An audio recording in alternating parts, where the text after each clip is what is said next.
warahmatullahi wabarakatuh.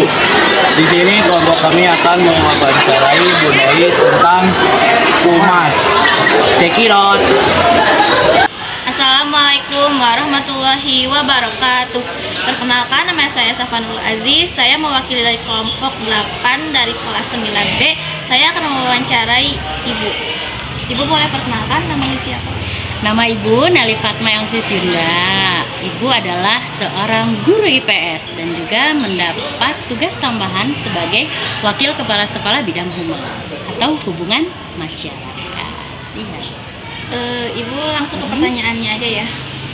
Yang ke-1, apa tugas utama seorang humas di sekolah SMPN 2 Katapang?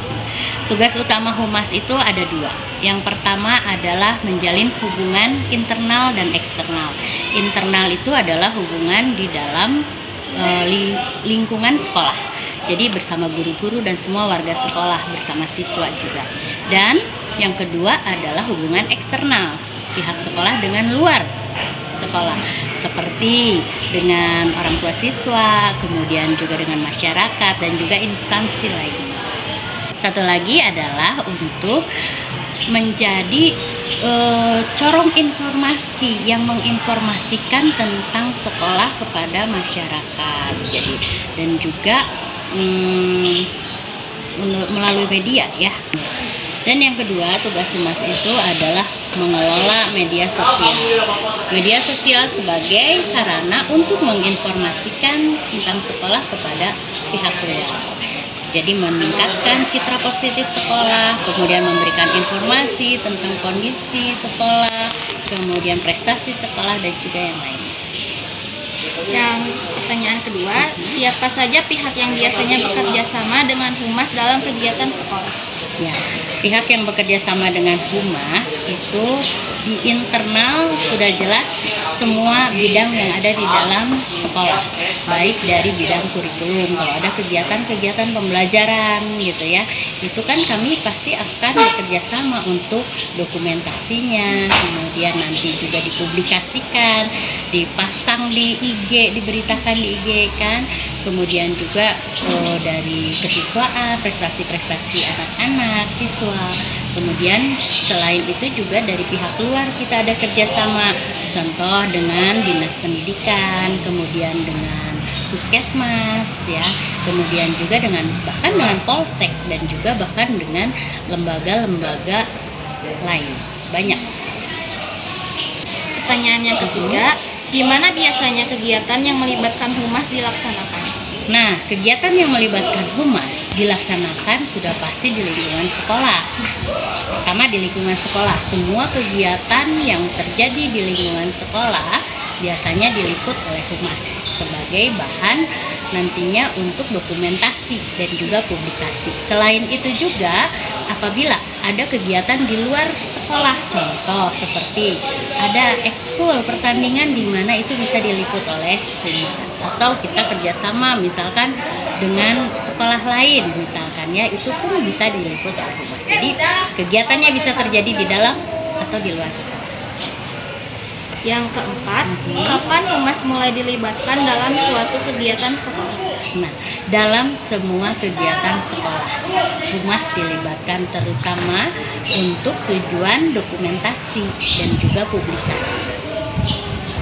Yang kelima, mengapa peran humas dianggap penting dalam membangun citra sekolah?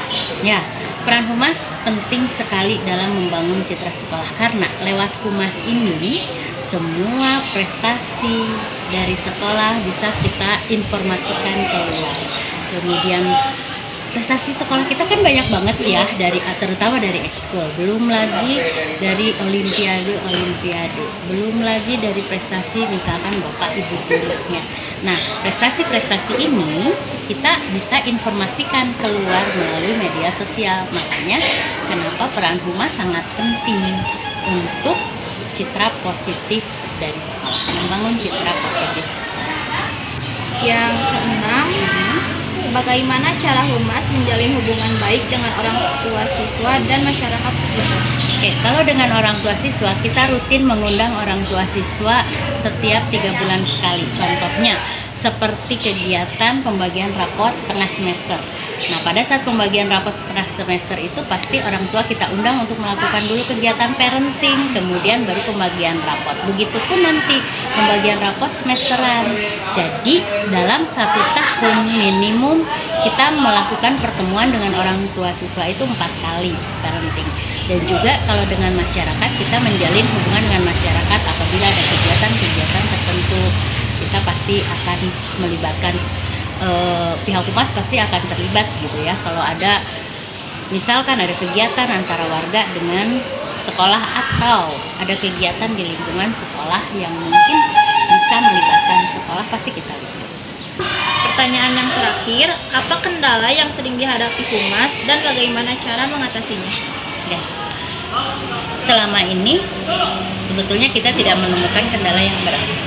Paling kalaupun misalkan ada kendala hanya dalam segi informasi mungkin. Jadi segala kegiatan supaya bisa terliput dengan baik, terdokumentasikan dengan baik, harus ada informasi ke kita. Untuk mengatasinya adalah informasinya harus lancar. Kita harus menjalin hubungan yang baik dari semua pihak supaya informasi bisa tersampaikan dan kegiatan-kegiatan itu bisa oleh humas bisa diliput. Ya, kemudian ada juga mungkin kendala dalam bidang sarana prasarana mungkin ya. Kita sarana prasarananya belum terlalu lengkap gitu ya. Tapi sejauh ini dengan sarana prasarana yang ada, humas alhamdulillah bisa menjalankan tugasnya dengan baik. Nah, kalau untuk ini solusinya mungkin ke depannya diharapkan sarana prasarananya bisa ditingkatkan, bisa dilengkapi gitu, supaya kualitas dari terutama untuk konten ya, untuk konten peliputan semua kegiatan sekolah bisa diliput dan diekspos, dipublikasikan dengan baik. Itu saja. Segitu saja wawancara dari saya dan Bu Nelly. Wassalamualaikum warahmatullahi wabarakatuh. Sekian dari kelompok 8, kami izin pamit undur diri. Wassalamualaikum warahmatullahi wabarakatuh.